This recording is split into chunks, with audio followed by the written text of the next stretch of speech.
Ankafaliana trano tompo-kilasy tompoky vao ny etsidiana tokantrano atao anatin'ny fandarana journal de l'économie amin'ity takariva ity fandarana itondrana aminao taky ny mahazatra ireo vaovao misongadina eo amin'ny lafiny ara-toekarena.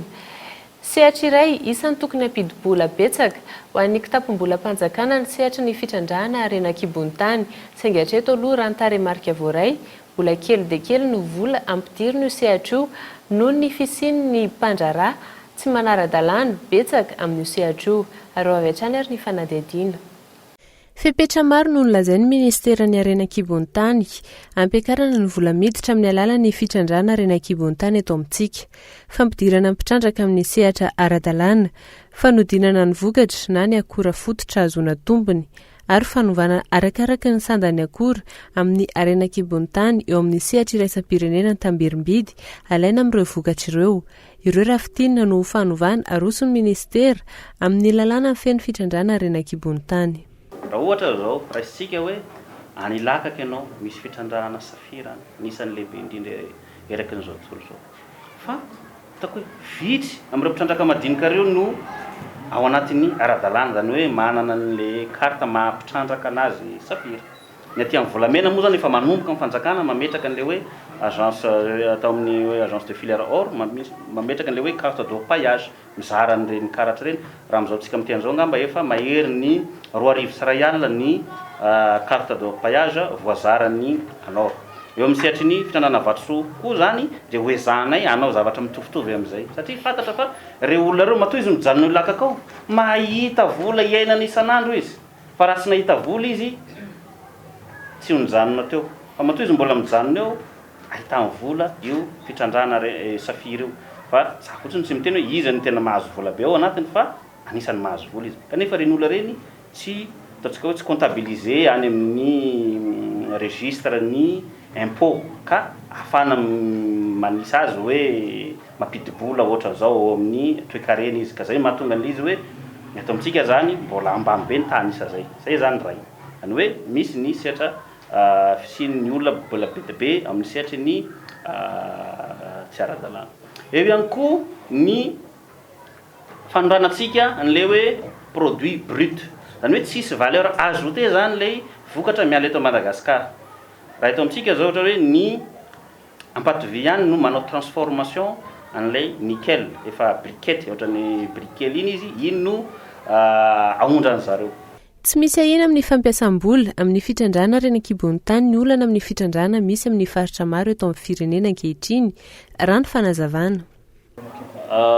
Rehefa tonga eto moa reny mpitrandraka reny raha avy any ivelany na avy eto anatiny eto amintsika eto ohatra hoe misy an'le hoe IDBM misy ato koa ato amin'ny service ny ministèran'ny mines misy service de communication zany hoe reny mpandrarana rehefa tonga eto dia azavaina amin'ny zareo hoe nareo tokony anana service de communication aloha voalohany zany hoe io service de communication ny orinasa io reny no mifandray amin'le tompotany sy ny olona manodidina ahafantarana an'izay hoe inona zay fadifady an'izay fa ao amin'ny code minier-tsika koa nge dia efa mametraka mazava tsara hoe ohatra ny toerana misy fanaovan'olona joro ohatra dia 80 mètres miala amin'ireny toerana ireny tsy azony asina toerana fitrandrahana zany hoe na dia any amin'ny code minier zany efa mazava tsara 80 mètres miala amin'ny lavadrano 80 mètres miala amin'ny sekoly fianarana tsy azonao anaovana fitrandrahana zany tena mazava tsara ny code minier fa ozy izy ako tenoteny hoe tsika rehetrarehetra dia afaka mijery manara-maso ny fomba fitrandrahana io eny fotony amin'ny alalan'ilay cahier de charge environnemental. Isan'ny teraka olana maro ny fitrandrahana Renakibontany tamin'ny faritra maro teto amin'ny firenena. Tsy mbola milamina hatreto ny raharaha somamanina sy ny raharaha mananjara mikasika ny fitrandrahana volamena ataon'ny orinasa sinoa.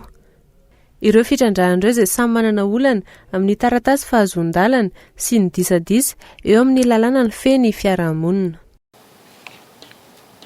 Fa isan'ny nanamarika ny herinandro ihany koa ny fisian'ny varavarana misokatra nataony teo anivon'ny fahatseranana tamin'ity herinandro ity. Sehatra iray mbola betsaka sy ahitana tranga kolokolo maro ihany koa io sehatra ny fahatseranana io sampandraram-panjakana io. Na ny mpiasa ny fahatseranana na ny mpampiasa ny fahatseranana samy manome vahana ny kolokolo avokoa. Isan'ny tokony ampidi-bola ihany koa nefa ny sehatra ny fahatseranana amin'ny alalan'ny abatseranana. Ary avy hatrany ary ny fanadihadiana. Aorian'ny fitsarana sy ny zandary, sehatra iray ahitana endrika kolokolo betsaka ihany koa neny amin'ny faditseranana. Amin'ny ankapobeny, samy mandray anjara amin'ny kolikoly avokoa ireo mifamezivezy eny amin'ny faditseranana noho ny fahasarotany antota taratasy. Manomboka amin'ny fanomezana kely ka hatramin'ny fanefana vola matevina ny kolikoly eny anivon'ity sampandrara ity. Mamboatry firenena ny fanaovana kolikoly ary miatraika mivantana amin'ny vahoaka madinika araka ny fanazavana lefitra ny solotena maritra ny firenena mikambana miasa simoana eto Madagasikara. Etsekilany tsy azo dia tsy hita ihany koa ny fahitan'ny olom-pirenena izay manatsokajy ny sehatra ny faditseranana ho anisan'ireo sehatra ahitana tranga kolikoly. Fantatsika tsara ihany koa anefa fa ny kolikoly dia sakany iray goavana ho an'ny fampandrosoana sy ny fampivelarana raha-toe-karena ary misy fiantraikany amin'ny maha-olona indrindra fa ireo vahoaka madinika. Mamparefo ny fiarovana ny tontolo iainana ary manodikodina ny volam-panjakana ho an'ny tombontsoa olon-tokana.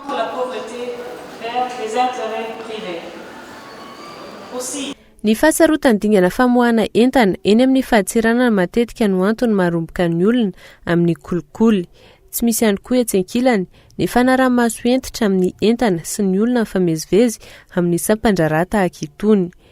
Mpandraraha maro ratsehivina no efa voaroiroy amin'ny resaka kolikoly eny amin'ny faditseranana noho ny famoahana harem-pirenena sarobidy tsy nahazon-dalana na ihany koa fampidirana entana antsokosoko. Na ihany koa fampidirana entana tsy mandoaba na etra. Dia izay ihany koa tompoko lasy tompoko vavy ny fandaharana Journal de l'économie natolotra taminao tamin'ity androany ity. Famerena fandaharana ny sabotsy amin'ny iray ora tolakandro anao izay tsy nahita izany hatramin'ny fiandohany. Manome fotoananao amin'ny herinan'io toy izao indray veloma tompoko.